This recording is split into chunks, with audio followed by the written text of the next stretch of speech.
জেলের ভাত না খাওয়া মানুষ এখানে বোধহয় খুঁজে পাওয়া যাবে না। আর যদি দুই একজন পাওয়া যায় তারা খুবই ভাগ্যবান। তারা হয়তো দেশেই ছিলেন না, এই জন্য তাদেরকে জেলের ঠিকানা খুঁজতে হয়নি। এরকম একটা প্রেক্ষাপটে আমাদের এই সংসদ গঠিত হয়েছে। আমরা জেলে ছিলাম, আমাদেরকে জেলে রেখেই একটা আমিডামি নির্বাচন হয়েছে।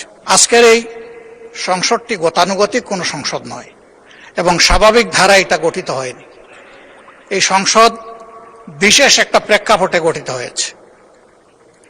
আমরা সকলেই এখানে আজকে যারা আছি কম বেশি 15.5 বৎসর একটি স্বৈর শাসনের, ফেসিবাদী শাসনের জাতাকলে পিষ্ট ছিলাম এবং আমার ধারণা জেলের ভাত না খাওয়া মানুষ এখানে বোধহয় খুঁজে পাওয়া যাবে না। আর যদি দুই একজন পাওয়া যায় তারা খুবই ভাগ্যবান। তারা হয়তো দেশেই ছিলেন না, এই জন্য তাদেরকে জেলের ঠিকানা খুঁজতে হয়নি। এরকম একটা প্রেক্ষাপটে আমাদের এই সংসদ গঠিত হয়েছে।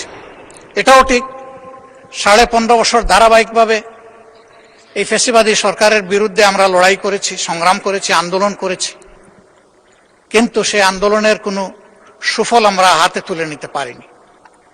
এর মধ্য দিয়ে আমরা অনেকেই 23-24 সালে জেলে ছিলাম।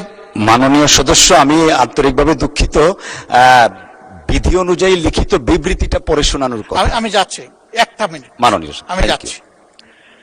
আমরা জেলে ছিলাম, আমাদেরকে জেলে রেখেই একটা আমিডামি নির্বাচন হয়েছে।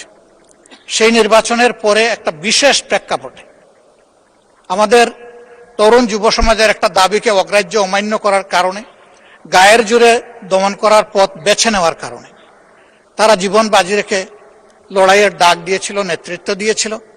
আমি তাদের প্রতি আবারও কৃতজ্ঞতা জানাই, অভিনন্দন জানাই।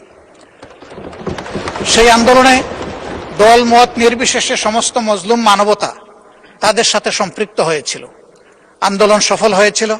সেই সফলতার প্রেক্ষাপটেই সময়ের ধারাবাহিকতায় আজকের এই সংসদ।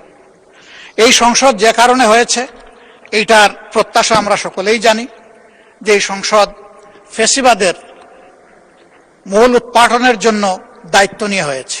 আবার যাতে ফ্যাসিবাদ ফিরে না আসে এই জন্যই সংস্কারের প্রস্তাবগুলো আমরা সর্বসম্মতিক্রমে সিগনেচার করে, এটার সিগনেটরি হয়ে